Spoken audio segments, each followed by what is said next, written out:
Hi, my name is Laurelee, and this is It's Not About Food. So it's not about food, and it's not about weight. What is it about? Everything else, because it's never ever about food or weight, never ever, not even one time, not ever, ever, ever.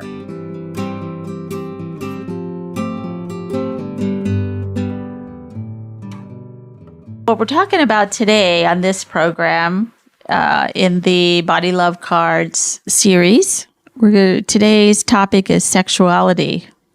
And the front of the card shows the image dancing with her dog, deer creature, and kind of moving around herself, her body, doing that.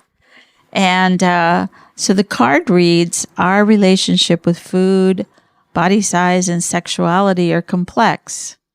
By exploring the link between negative body image and sexual shame, we can begin to respect and love our own unique beauty and then hold our bodies and sexuality as sacred.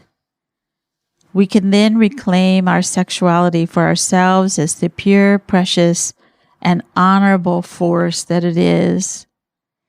So for me, in my recovery, I had so much shame of being a sexual being or a sensual being. I did not want to have anything to do with that. I, of course, knew that I had a sexual body, but I didn't want to deal with it very much. So I would like eating or anything else that I did a lot of the time before recovery, I was just numb to it.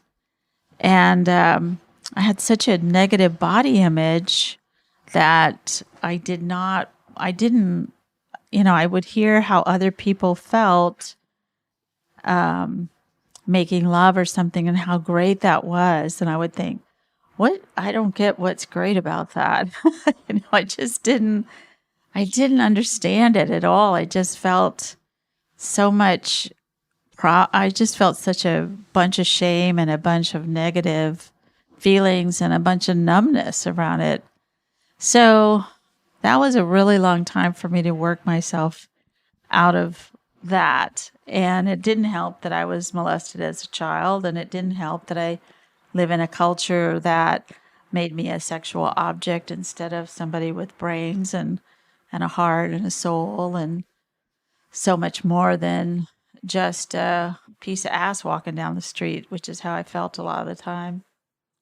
So for me, part of my recovery was to reclaim that and realize that we used to honor the woman's body and that I needed to start doing that, especially the woman's body, and be okay with it. And not only that, love it as it is. So I'm really happy to have Erica here with me today on the show.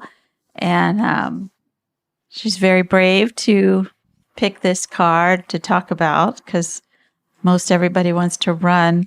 This one and spirituality, nobody wants to talk about it. But it is so important that we do talk about it. And I'm really proud of her for doing this. So I will let her introduce herself and just whatever you want to tell us about who you are. Yeah, well, thank you so much for having me. I think I'm excited and even a little bit nervous to talk about this with you.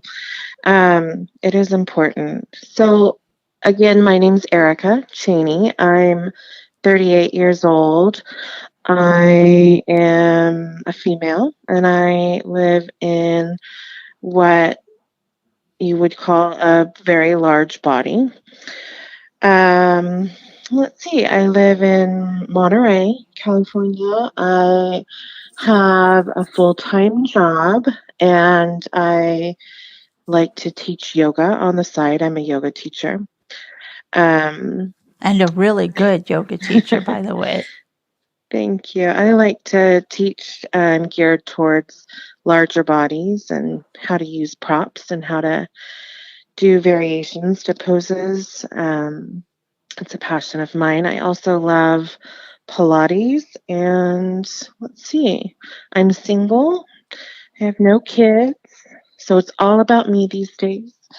And I think I would consider myself, I like to say I'm an introverted extrovert.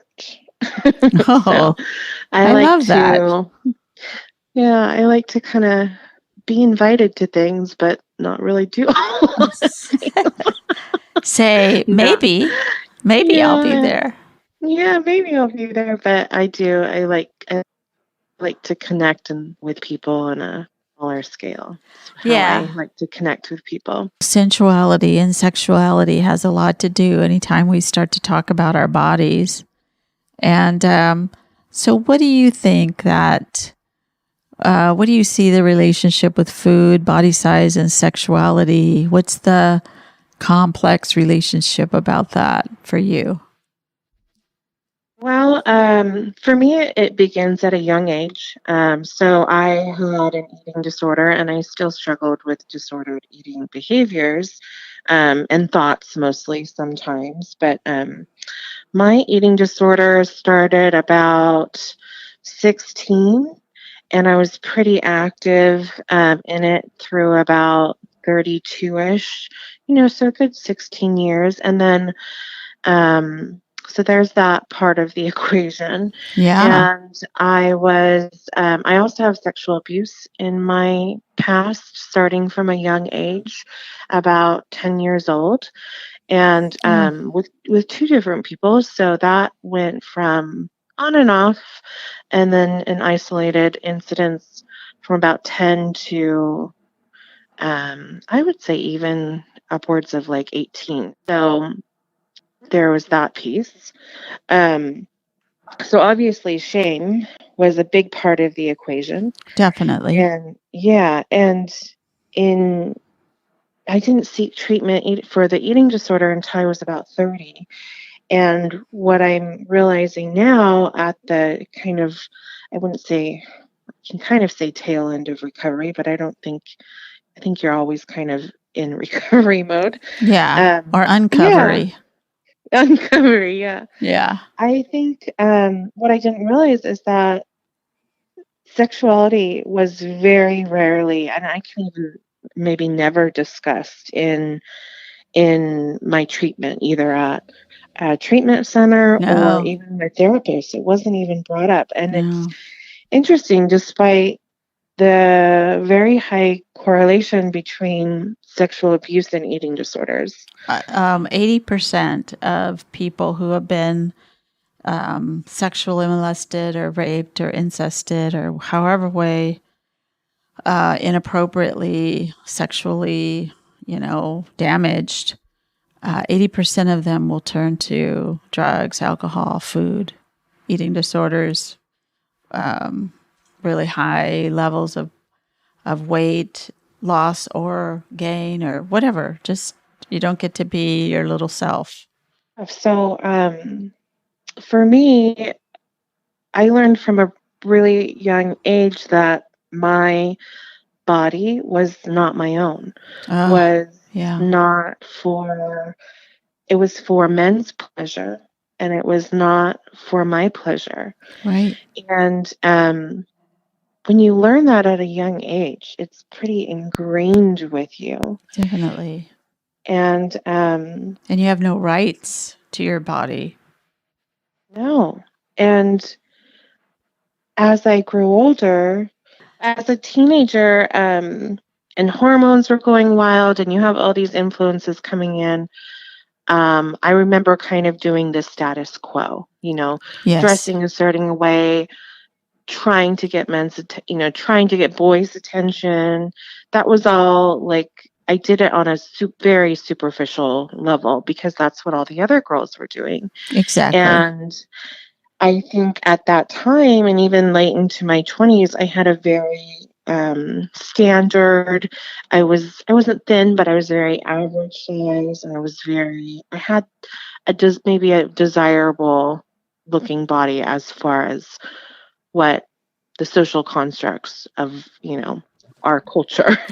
Yeah. And so I did that, and I did the college thing, and I, was a sorority girl, and I did all the things to attract the men. And then when it got serious, I freaked out because, well, at a certain age I did. And it was hard because all of the sudden something clicked in me that said, well, if I'm not going to get pleasure from this, I'm not letting them get pleasure from this either. So no one's going to get pleasure from my body. Yeah. If no Including one me. is, including me. So that was my way of rebelling. Like, Yeah. it shifted around. When I moved home from college, I was back in the environment where the sexual abuse happened. Oh. And I think inadvertently, my way of making the attraction from men stay away or stay at bay Yeah. was I used food to comfort. And I realized the more weight I put on, which I put a lot of weight on when I moved home from college, the less attraction I received from men. Right. And I think that's kind of somewhat common that you Yep. hear with eating disorders. And I went from being a raging, dealing with pretty raging bulimia from about 16 to when I moved home to college to um, more binges and less purges. Right. Um, and I noticed my body changing, and I noticed less attention from men. And I thought, I am okay with this. Yeah. Exactly. And yeah, and I felt myself retreating more, and I felt safer. And yeah, I was just in this space of, well, I'm not going to let them get pleasure from this body anymore, and I'm not going to get pleasure. There will be no pleasure There is no for pleasure. anyone. We are No, not and I was having pleasure. yeah, and I was Yeah. never taught that that pleasure of one's own body Yeah. was important. Well, of course. But we have gotten so far away from that, if we've been molested. But also, if you haven't been molested, because we're an object in this culture to be pawed upon or bought or sold or made money off of or whatever, we know the collective unconscious. We know that. And, pleasure schmeasure, I think. We just don't even know what that is because we don't own our own bodies, like you're saying. It wasn't even your body. It was there for somebody else to do anything they wanted to. So the damage, I think the soul damage of that is so intense. And how did you come out of that? How did you recover from that?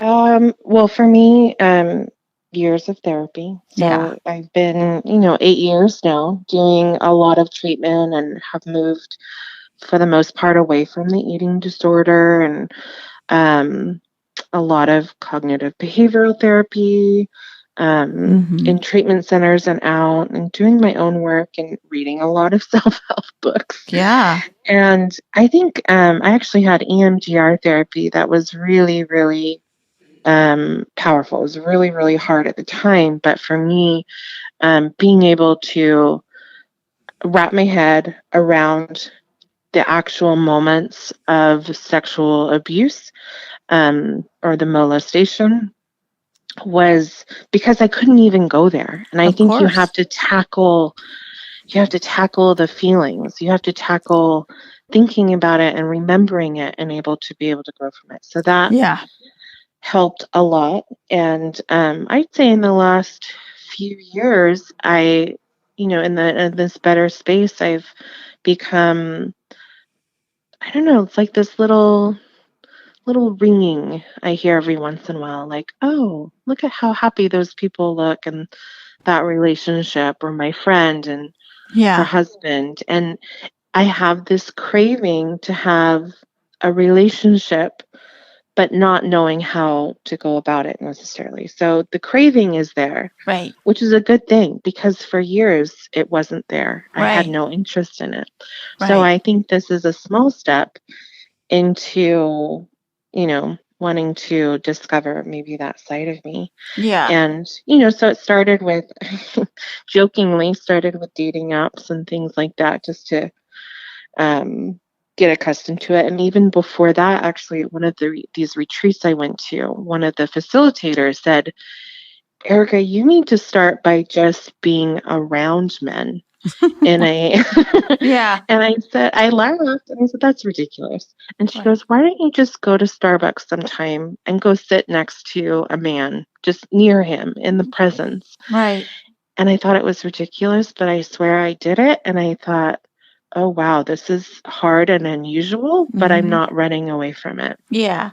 And he didn't turn out to be some kind of crazy person that just like attacked you. Yeah, I So know. you get to see there's more different kinds of people in the world than these horrible people that were in your childhood that took advantage of you and hurt you so badly.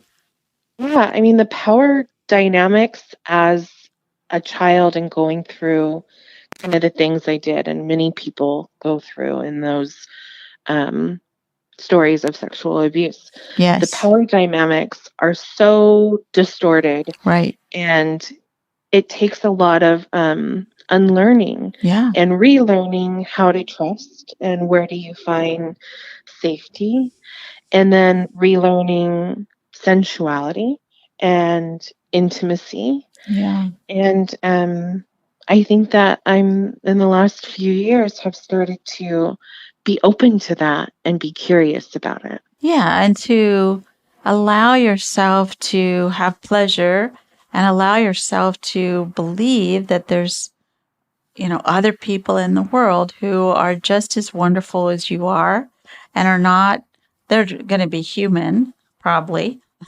They'll have their own Yeah. stuff that they're working through, hopefully. But, that they don't have to be a monster. It's just, they're going to just be a person.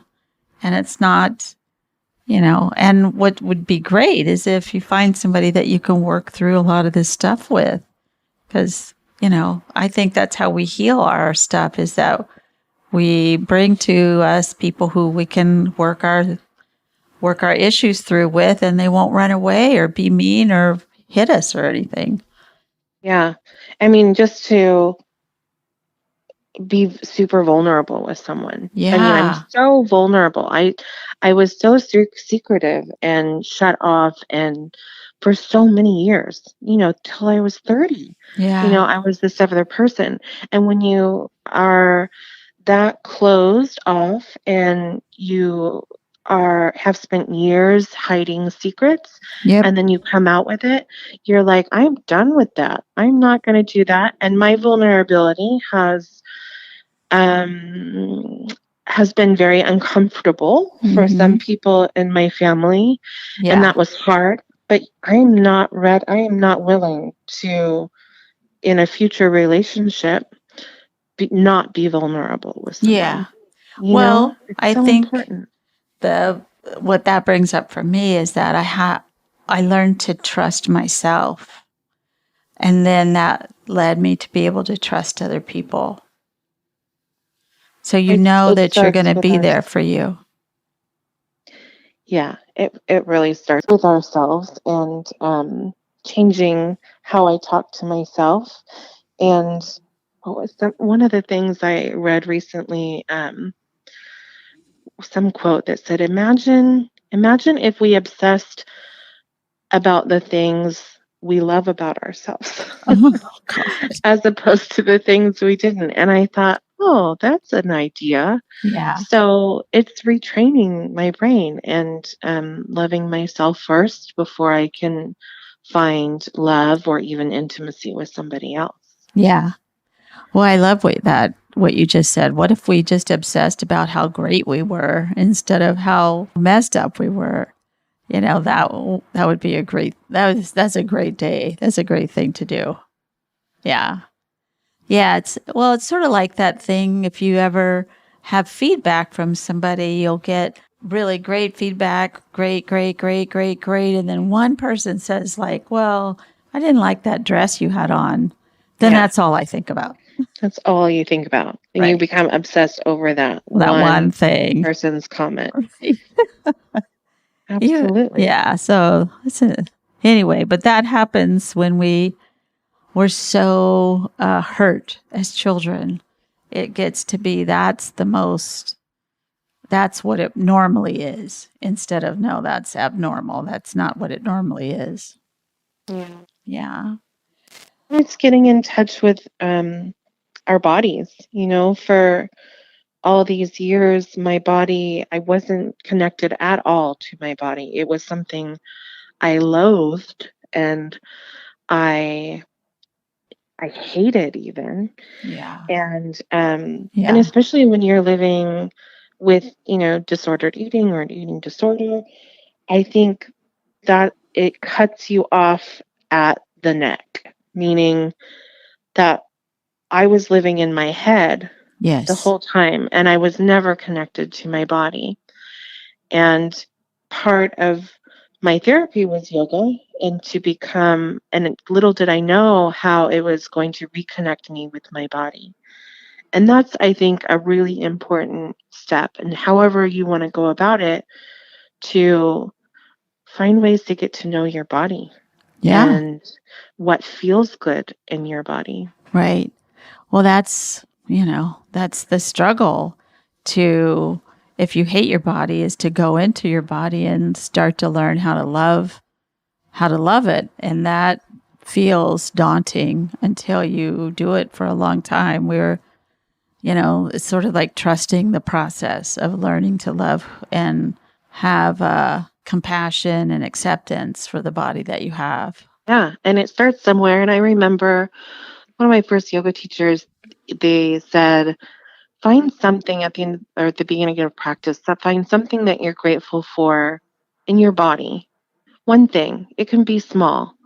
It doesn't have to be big, but find something you're grateful for. And I could think of nothing. And then I Oh, looked at my toes and I thought, I am grateful for my toes because they look cute they right look now, okay. and I thought, sometimes you've got to start with your toes. Yep. And I still remind people, when you can think of nothing else in your body that feels good, starts really small. And it's such a difference between how if you know babies, they think their bodies are so great. You know, they They really love do. their bodies. They love their feet. They love their hands. They can't believe it's right there, whatever it is. And they love everything about them. They just look in the mirror and they see a friend. It's so true. It's so I tell true. you, with I have a niece and I have 3 nephews, and when I hang out with them, um, and when I spend time with them, and I don't know, you too, when you spend time with children, I notice my walls coming down. I notice I'm more comfortable. Yep. I notice I smile more. And it's this energy that they have. They're Yep. very comfortable, Yep. in their own beings. That's right. And they don't Yeah. have they don't really, until they're taught differently, they think they are just the greatest of all. They do. They do. They don't care. And, society starts to come in and can start to wreck their self-esteem. But before then, it's pretty good, it's pretty intact. I know. And Imagine as adults if we could pull up our shirts like my little nephew, and pat on my belly, yep. Yes, and make it a joke once a day, that's just right. be That's right. silly. Yeah. So I, am starting small, doing Yeah. the little things. And reclaiming our sexuality of a sacred part of us to be given when we want and not taken anymore, but it's part of our what we get to do. It's doesn't belong to anybody but ourselves. It's a very powerful place to be as a woman in this culture, to have that. Yeah, and to be able to see it as a gift and to Yeah. give if I want Yes. to, That's right. is a huge change in thinking, and to be able to recognize in myself that I have a lot of love to give, and I would like to share that with someone. I Yeah. would love to find a man I can share that with, Yeah. And on another note, I don't know why I'm thinking of this, but how easy it's interesting people's reaction to a single woman in her late 30s. I Yeah. can't who is not in a relationship or hasn't been in some time. Mm-hmm. And I can't there's been, a few people at least who have said, "Well, are you a lesbian? It would be okay if you are." And I think to myself, I wish I was a lesbian because it would be I'm so much more comfortable around women than I am men. But alas, I am not a lesbian. I love all the lesbians out there, but um it's just interesting that how people make their assumptions. Yes, I used to say for years that every morning I prayed to the goddess to strike me lesbian, but she never did. Not your this is not the lesson you're going to get on this life, Laurelee. Sorry. I know. I thought to myself on many occasions it would be so much easier. I would be a natural, it would be good. Yeah, But then I'm not attracted to right. women. So, And my friends that are lesbian, gay, they say, nope, we still have to deal with another person and yourself. So we think it would be easier, but it's not. It's all the same. Who you love, who you love, who you love.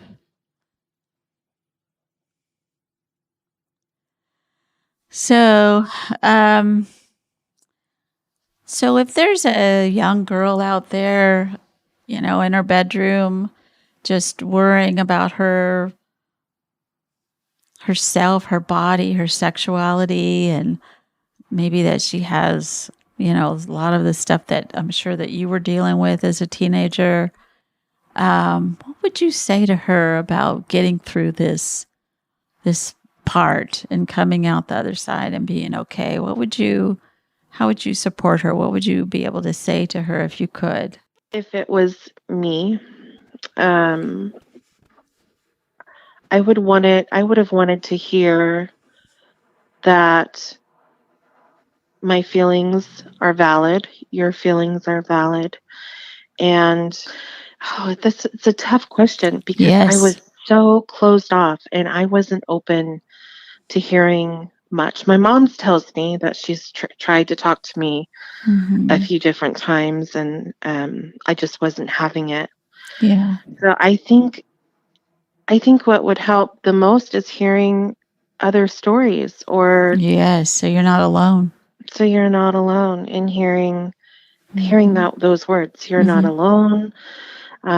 This has happened to so many others, and your feelings are valid. Your body is your own, and Yeah. nobody else's. And if I had just heard those words, your body is your own and no one else's, and no one gets to decide what to do to it other than you, Yes. that probably would have gone a long way. Oh, that would have been so great to hear that. Yeah. And that not everybody is going to be like this. You know, people, there's a lot more people in the world than just these two perpetrators, Yes, or three or absolutely. 4,000 or Hmm. whatever. Yes, and just having just a healthier understanding of what the dynamics between, in my case, a man and a woman should be, Yes. and the Yes. power dynamics. And yeah, I don't know, it can be just it just gets so distorted when a member of, in my case, a family member uses that control and power over you. You get your my my way of thinking was so twisted. Yes. you Well, know the whole thing it's was so twisted. twisted. Yeah, Yeah. so to hear other stories like we're hearing now, and Yes. we're having this amazing YouTube. time Hmm. of people, yeah, the Me Too, and people coming forward with their stories and Yep. talking about them. Yep. I think it helps so many people to hear that. I do too. And I think, anytime we shine a light on something in the dark, it can heal. We, in the dark, tucked away, smushed underneath the basement, it doesn't get to heal. And now we're bringing this stuff out into the real world. It's good. Anytime you feel alone in something, you feel that healing or coming out of that situation is not possible. But once you can relate to others, Yes. like a light, it's a little light Yeah. that comes in. Right. So, are there any last minute things that we didn't cover that you'd like to say? Any other, points about this issue? I can't think of anything else. I remember going through the cards, which are amazing, and I've expressed to you how much I love these. Oh, I don't have is it body love cards, or yeah. what are body love cards? Body love. And you said pick one, pick one that draws to you. So I went through the cards and I narrowed it down to about half the first time. And then I narrowed it down to about a quarter of them. And anytime I came across the sexuality card, I would pause and I would take this deep breath and this Yeah. exhale. And, I kind of was like, please stop coming up, card. And it was just Right. there. And Yeah. by the end, I thought, this has got to be it. This is where I'm at Yeah. in my life. And many other people are as well. And I think it's Definitely. such an important conversation to talk about more, because we just don't hear about it We don't. very often. We don't. People, like you said, you went to a lot of different recovery and a lot of different therapists and all kinds of stuff, and nobody ever said anything about it. And that's because we're all scared. We're all scared to broach the subject. It's such it's too scary. It's too awful. It's too hard. I don't want to deal with this. I don't want to look at it, blah, blah, blah. But it's such a disconnect not to. So I'm so honored and grateful that you were here to talk about this today. So interesting for something that's so hard to talk about. On the flip side, sexuality can be so pleasurable, rewarding, Yep. lovely, all Yep. these beautiful things. So why aren't we talking about it more? And I'm Yeah. I'm grateful to have the conversation with you. It's sort of like the idea of dieting, just diets mean what you eat on a daily basis. That's all it really means. But it's been co-opted. It's been, hijacked from us. We haven't, we can't really talk about how great food is because everybody's on a diet and they'll have a nervous breakdown if you do. Or, you know, or if It's you so true. like the body that you have, it's horrifying, if you don't look like Barbie. It's just so weird. All of this has been hijacked from us. So I wonder if you'll read that today. Oh, I would love to, on the card. Yeah. So on the back of the card, it says, "Today I will practice realizing it is not my size that limits my sexual experience, but rather it is my shame and fear. Oh, The same feelings that are so often at the core of my struggle with food and weight. I will experiment with looking at my body, the expression of my sexuality, and my sexual desires as natural, pure, precious, and sacred." oh, I I love love that. that. That would be a beautiful thing to say as I look at myself in the mirror. That's right. And Yeah. I bet if we all did that for 1 year, we would heal a lot of these really deep wounds about sexuality. Mantras Hmm. like this are important, Yep. that's how you retrain our brains. Yep. Well, thank you so much, Erica. And I will talk to you soon, I'm sure. But again, At our retreat. yeah, even before. But Yeah. really, really so grateful for you to be here and talking about this with me today.